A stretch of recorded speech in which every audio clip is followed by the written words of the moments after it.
Content creation তো একটু কম করতেছি, বাট ব্যস্ত সময় কাটতেছে বাচ্চাকে নিয়ে আর কি। মোটো ব্লগার তো অনেক আছে, অনেকের ব্লগই দেখি, সবার ব্লগই সুন্দর হয়। যে কোনো কিছু অ্যাক্সিডেন্ট হইলেও বাইকে যদি পিছন দিয়ে মেরে দেয় তাহলে কিন্তু বাইকেরই দোষ হয়। কেমন লাগছে আজকে এখানে এসে? আসলে ভালো লাগতেছে। বাইক যখনই কোনো নতুন বাইক আসে তখনই বাংলাদেশের সব বাইকের অনেক বেশি ভালো লাগে। তো পার্সোনালি আমার অনেক বেশি ভালো লাগতেছে। বর্তমানে আপনার কি নিয়ে ব্যস্ততা যাচ্ছে, মানে কন্টেন্ট ক্রিয়েশনের পাশাপাশি? কন্টেন্ট ক্রিয়েশন তো একটু কম করতেছি, বাট ব্যস্ত সময় কাটতেছে বাচ্চাকে নিয়ে আর কি। কেমন আছে, মানে এই অনুভূতিটা কেমন বাবা হওয়ার? আলহামদুলিল্লাহ অনেক ভালো অ্যান্ড ভালো আছে, অ্যান্ড সবার কাছে দোয়া চাই যাতে ভালো থাকে সব সময়। বাচ্চার মা কেমন আছে? আলহামদুলিল্লাহ ভালো আছে, ভালো আছে। আপনি তো মানে বাইকিংয়ে বাংলাদেশে সবাই আপনাকে অনেক পছন্দ করে। আপনার ফেভারিট বাইকার? এখন তো মানে মোটো ব্লগার তো অনেক আছে, অনেকের ব্লগই দেখি, সবার ব্লগই সুন্দর হয়। এক একজনের কনসেপ্ট এক এক রকম। আমার লিস্ট অনেক বড়, আমি অনেকজনের ফলো করি, অনেকজনের দেখি, দেশেও দেখি, দেশের বাইরেও দেখি আর কি। তো পার্সোনালি একজনের নাম উল্লেখ করা ঠিক হবে না, সবাই ভালো করে। যারা নতুন বাইকার তাদের আপনি কি তিনটা টিপস দিতে হলে কি তিনটা টিপস দিবেন?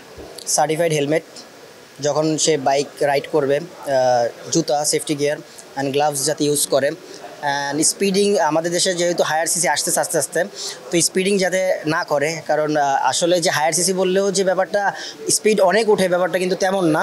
আসলে ফার্স্ট স্টক, এটার জন্য আবার ভালো ব্রেকিং সিস্টেমও আসে বাহির থেকে।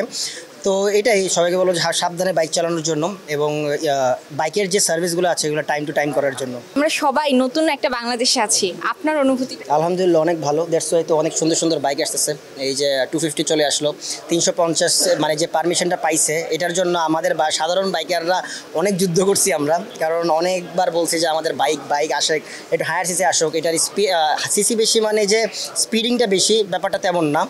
তো এই জিনিসটা বোঝার পরে যে এই পারমিশন আসলো, এই যে নতুন বাইক আসতেছে, একটার পর একটা আসতেছে, আমাদের কাছে অনেক ভালো লাগতেছে। কি প্রত্যাশা নতুন বাংলাদেশের সরকারের কাছে, যে এই যে অ্যাক্সিডেন্টগুলো হয় এইটা রোধ করার জন্য আপনি কি কিছু বলবেন, বা আপনার পরামর্শ কি থাকবে? কেন হয় এত অ্যাক্সিডেন্ট, আর এটা রোধ করার কি উপায় আছে বলে?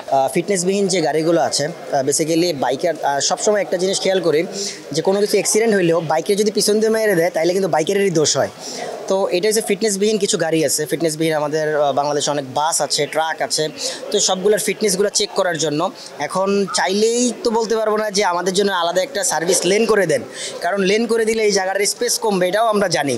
বাট যদি ইন ফিউচার রাস্তা যখন, এখন তো 4 লাইন চলতেছে, যদি যখন 6 লাইনে হবে তখন আলাদা যদি বাইকারদের জন্য একটা লেন করে দেওয়া হয় তাইলে হোপসো এটা ভালো হবে। লাস্ট আপনার ফ্যান্সদের জন্য? সবাইকে অনেক অনেক শুভকামনা। সবাই ভালো থাকবেন, সুস্থ থাকবেন, অ্যান্ড সবার জন্য দোয়া করবেন। এবং যারা বাইক কিনতেছেন বা বাইক চালাচ্ছেন সেফলি রাইড করবেন, হেলমেট ইউজ করবেন, সার্টিফাইড হেলমেট ইউজ করবেন, কারণ আপনার পরিবার আপনার জন্য বাসায় অপেক্ষা করছে। এটাই তো, that's it. Thank you. Thank you.